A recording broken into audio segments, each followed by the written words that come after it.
Have you ever taken a blurred photo and then spent hours in Photoshop trying to make it sharp and then realized that no amount of Photoshop was going to save that image? Now, if this is something that's happened to you, then stay tuned because today's video will break down how to get razor sharp food photos.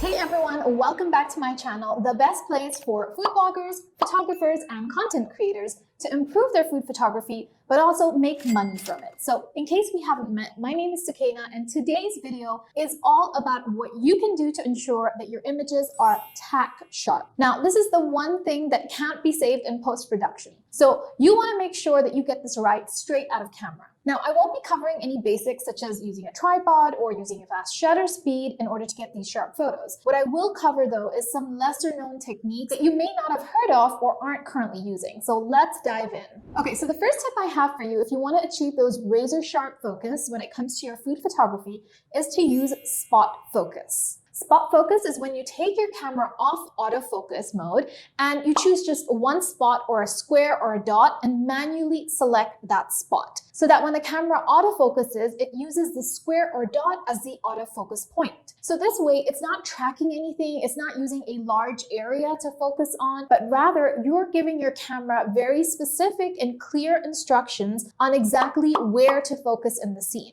Now, in a Canon camera, you have the ability to choose between 64 focus points. So you have a ton of choice on where you specifically want the camera to focus. So use this to your advantage and pinpoint exactly where you want to focus when it comes to your food photography. This will really ensure that you're in charge of your focus instead of the camera making these decisions for you, because oftentimes cameras get it wrong. So let me give you an example to make this a little bit more clear. If you look at this example of strawberry granita, you can see that there are plenty of focus points that my camera can choose on where to put the focus. But I want to be very specific, so I can manually move the focus point and put it exactly where I want the focus to be, which is on a particular glass of granita, this one. And not just this glass specifically, I can move my spot focus to focus on this basil leaf in particular. This way, the camera knows that every time I hit the shutter button, it's going to focus exactly where this basil leaf is. And since my camera isn't moving because I'm shooting on a tripod and my food in general doesn't move, I know my focus will be spot on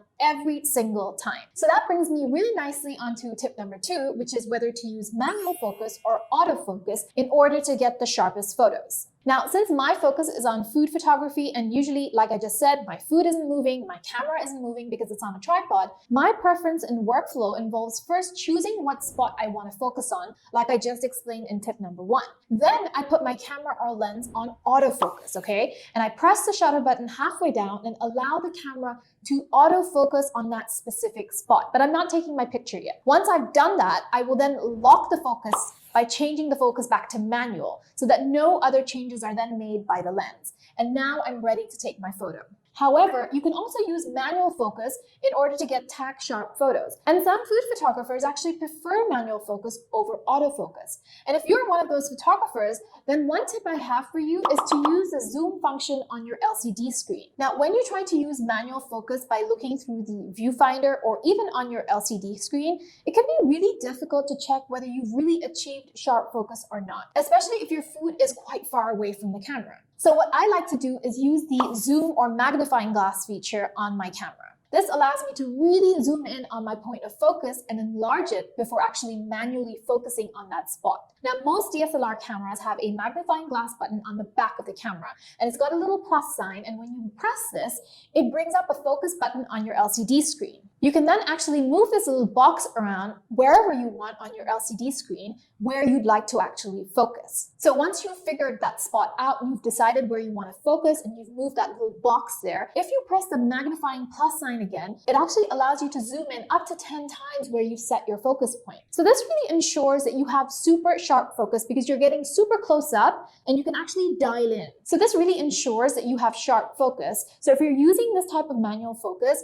make sure you're zoomed in as close as possible and then play around with the focus ring until that particular spot is in perfect focus. Okay, let's move on to the next tip, which has to do with the aperture that you're using for your food photography. The amount of focus that you have in your image is dependent on the aperture you're using. So if you're using a wide open aperture like f1.8, then your area of focus is going to be tiny, like a little sliver, okay? And if you use a higher f-stop, maybe f7 or beyond that, then you're going to have a larger area of focus. Now, this obviously will depend on the lens you're using as well as how close you are to your subject. But we're not going to get into that for the sake of this video. So let's have a look at an example to see this a little bit more in detail. Here, I've shot some meringues at different apertures. So for my first image, I focused on the meringue that's right in the center of the image, and this was shot at an aperture of f2. And you can see that the meringues in front and behind the central point are fairly blurred out. And that's because I've used a wide open aperture or a small f number.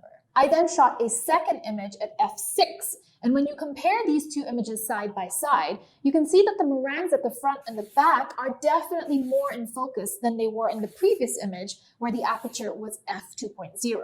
And then just to take this one step further, I then shot the same meringues at f20. So at f20, the area of focus is much larger than it was at f2.0. And you can see that even the back plate with the strawberry compote is a lot sharper than it was compared to when the aperture was f2. So all of this is to say that when you use lower apertures or wide open apertures, the amount of focus you have in your image is tiny. It's really small. And this can sometimes translate into what looks like a blurred image, even though when you zoom in, it's actually perfectly sharp at this one point. So just be careful when it comes to your choice of aperture, as using wide open apertures like f1.2 can really make your overall image look a little bit soft. Now, the last tip I have for you is actually something that you can do in post-production to help with the clarity of your image. Whilst this tip doesn't necessarily make a blurred image suddenly become sharp, what it will do is increase the contrast in hazy looking images. So have you ever taken a shot where the focus is bang on target, right?